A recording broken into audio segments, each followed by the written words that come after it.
Alrighty, guys. Today we are going to be reading Ashes by Susan Beth Pfeffer. As I read it to you, obviously we're watching this video and there's going to be some pauses where I've stopped the video to ask some comprehension questions for you. But do make sure that you annotate for a few things. Make sure to annotate for diction or any important word choice that sticks out to you, any unique details that stick out to you. We want to look for both of these things because we want to identify what the tone is of the story. Look for character elements in terms of like when a character is developed. Annotate for those elements. Think about what characters are saying and why they are saying those things. All these good narrative traits that we've talked about. I'm going to begin reading it, and I'm just going to read it through, and the video will stop periodically to ask you some questions. This is Ashes by Susan Beth Pfeffer, and it says, "That winter, it felt like every time I saw my father, the sun cast off just a little more warmth than it had the day before. I don't remember a gray day when I saw him. Once it had snowed the night before, and getting to his apartment took longer than normal, as the buses inched their way past snowbanks and awkwardly parked cars, but the sun made everything glisten, and the snow still had a pure look to it, which I knew would be gone by the following morning. I saw him Tuesdays. I'd been seeing him Tuesdays for almost 2 years at that point. Before then, it had been Tuesdays and alternate weekends, but my life got busier, weekends got harder, and Dad didn't complain when we fell into a Tuesday evening ritual. Mom, who was still working on completing her degree, took Tuesday and Thursday evening classes, so I'd go straight to Dad's from school, wait for him to show, and then we'd have supper together and talk. It helped that he didn't live 100 miles away, just the other end of town, a 2-bus trip ride. Dad drove me home Tuesday nights, and the moon always shone brightly as the sun had, and the winter stars looked joyful and beckoning. When I was little, Dad used to promise me the stars for a necklace, but, like most of his promises, that one never quite happened. I'm a dreamer, he said to me more than once, which really wasn't all that different from what Mom said. He's an irresponsible bum, was her way of wording it. I knew he was both, but I also knew that winter that the sun and moon dreamed with him. Sometimes when I haven't seen Dad for a few days, on a Saturday or a Sunday, I'll try to figure out why Mom even married him. She's the most practical person I know, always putting aside for a rainy day. With Mom, there are a lot of rainy days, and she takes grim pleasure in being ready for them. The flashlight with working batteries for a blackout, the extra quarters when the laundry isn't quite dry, the gift wrapped bottle of wine for the unexpected guest and undesired Christmas guest. Her pocketbook overflowed with tissues and tampons for anyone who might need them. Dad gets on a grin and a willingness to help. He's always there if you need him. Well, not always. He's unexpectedly there, like a warm day in January. He's a rescuer. I saw a woman stranded on a road, he'd say, so I changed her tire for her. Or he took the box of kittens to the Humane Society, or he found the wallet with the ID intact and returned it in person to its owner, and of course, turned down a reward.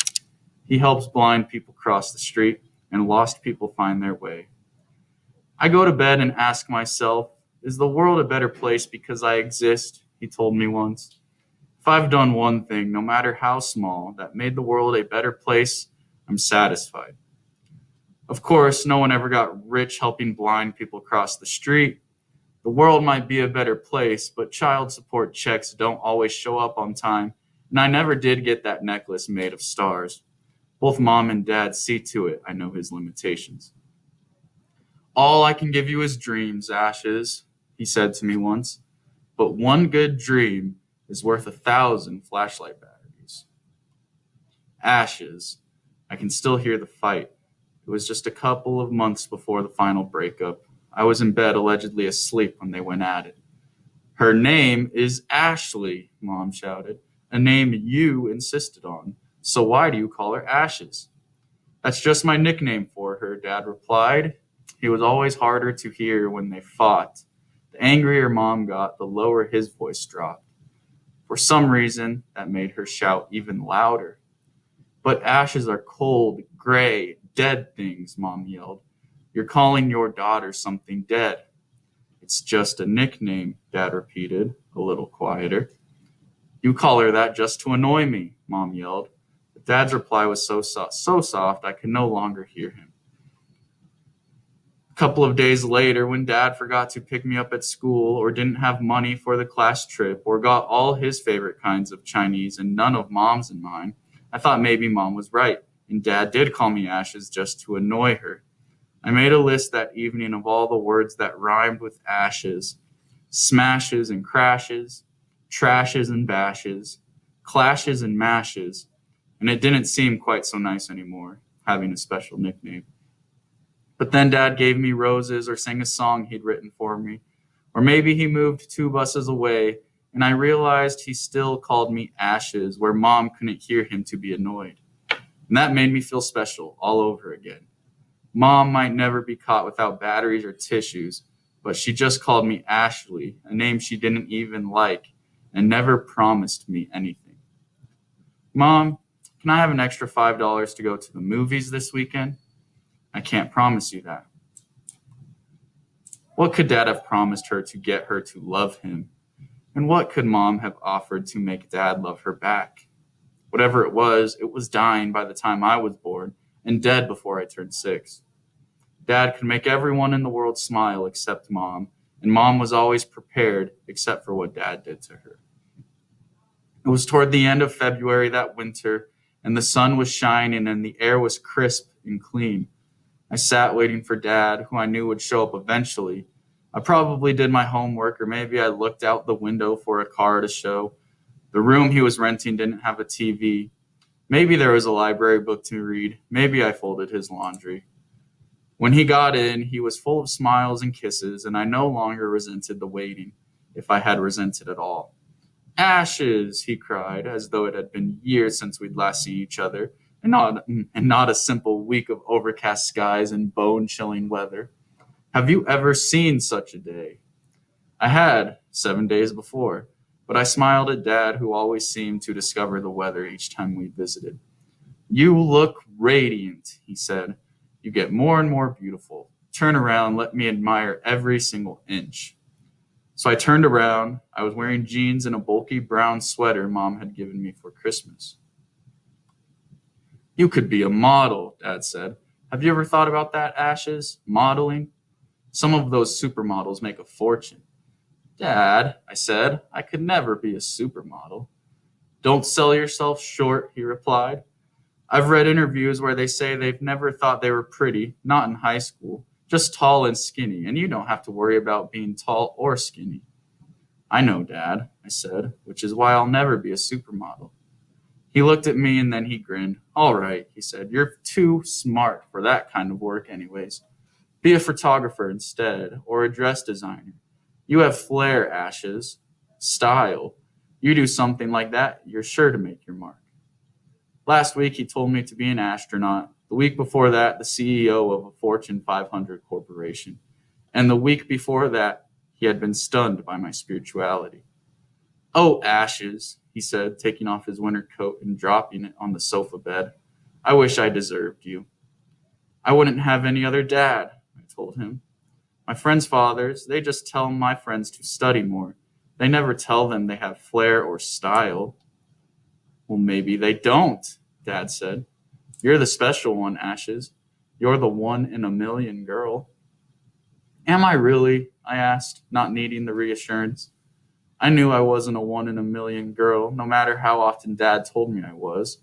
But no matter how often he told me, I still loved hearing him say it. 1 in a million, he said. And don't let anyone ever tell you otherwise, Ashes. And they will, you know. They'll try to tear you down. They'll laugh at your dreams, even your mother, and she's a saint to have put up with me all those years. Even she will discourage you from being all you can be. I hate to speak against her, but she's not a dreamer, Ashes. She's the most level-headed woman I know, as straight as a yardstick. But I was the only dream she ever believed in, and once I failed her, she never let herself dream again. Mom's all right, I said. She certainly is, Dad said. She's a fine woman. We were both silent as we pondered Mom. Then Dad laughed. She'd never let you go hungry, he said. What do you want for supper, Ashes? I can offer you pizza, Chinese, or fast. Anything, I said. No, no, he said, and he clapped his hands. I remember, there's a new diner opened right around the block. Let's treat ourselves, Ashes, and go out on the town. Can you afford it? I asked, after doing the mental arithmetic of diner versus pizza. For a special date with my daughter? He replied. Of course I can afford it. Besides, I have something to celebrate. What? I asked. I have a chance at something really big, he said. All I need to do is put together a little financing and I'll be set for life. For life? I said, and I must have sounded like Mom because he stopped smiling. All right, not for life, he said, but it'll be the start of something really big, Ashes. I can feel it. Just a couple $100 and then all the pieces will fall into place. I had no idea where Dad had thought he could get $200, but he looked so happy, I had to smile too. Then diner it is, I said, and I got my coat.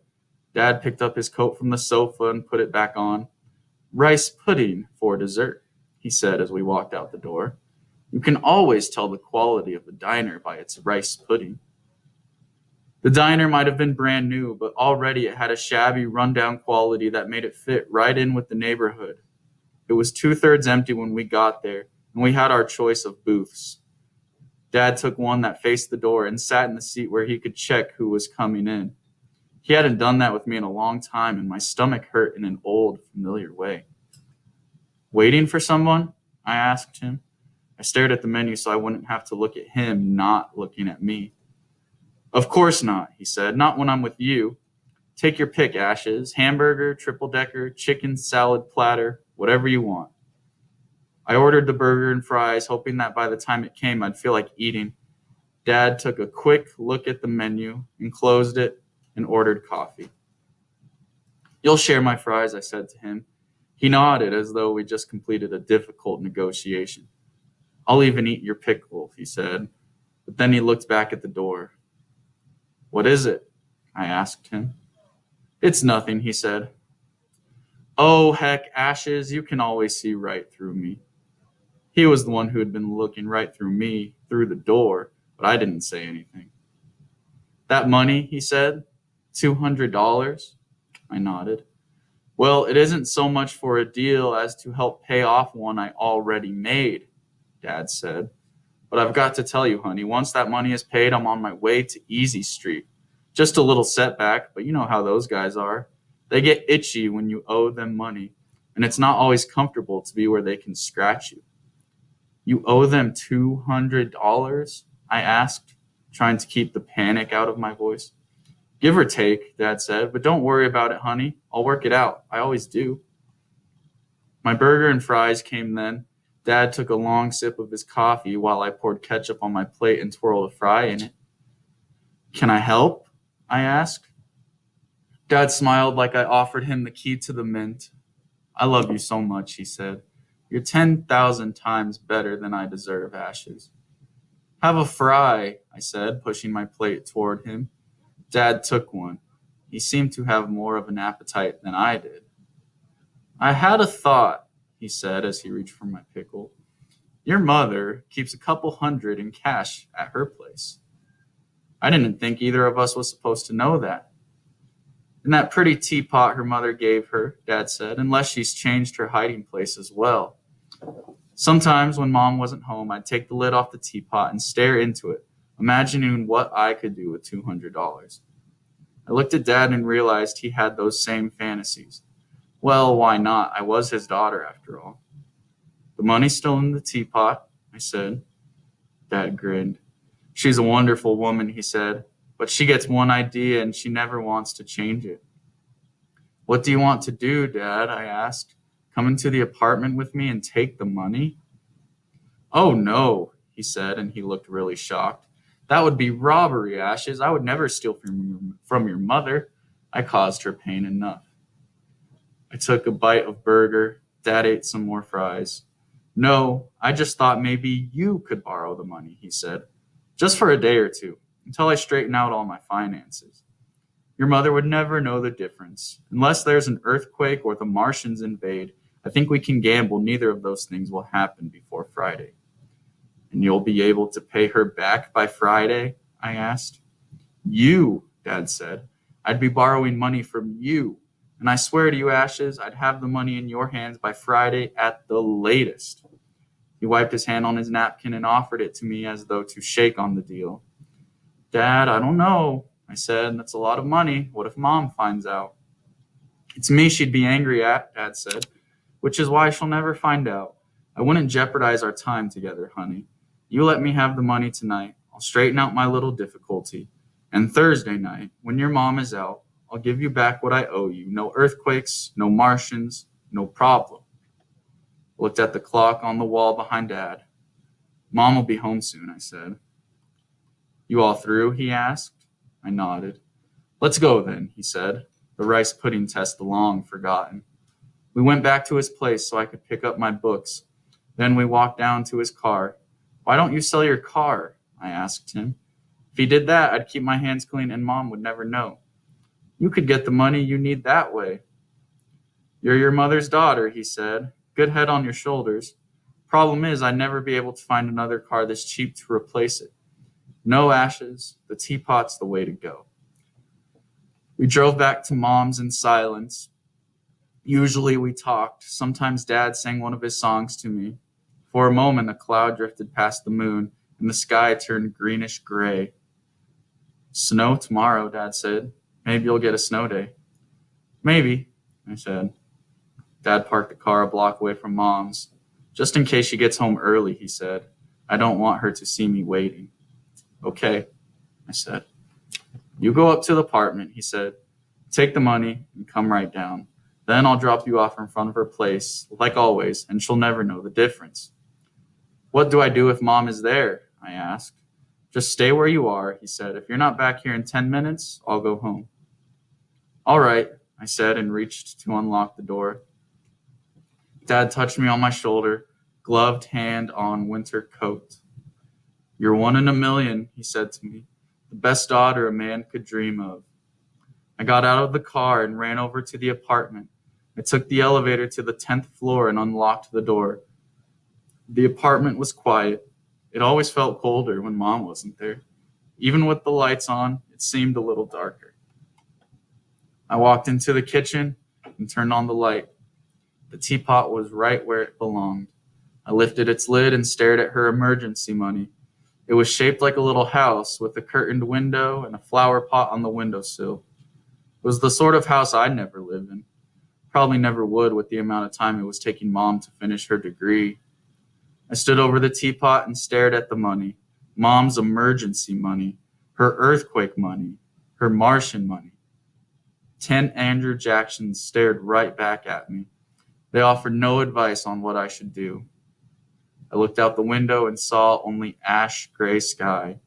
In the cold stillness of the night, I could hear my father's car keening in the distance. You're one in a million, it cried.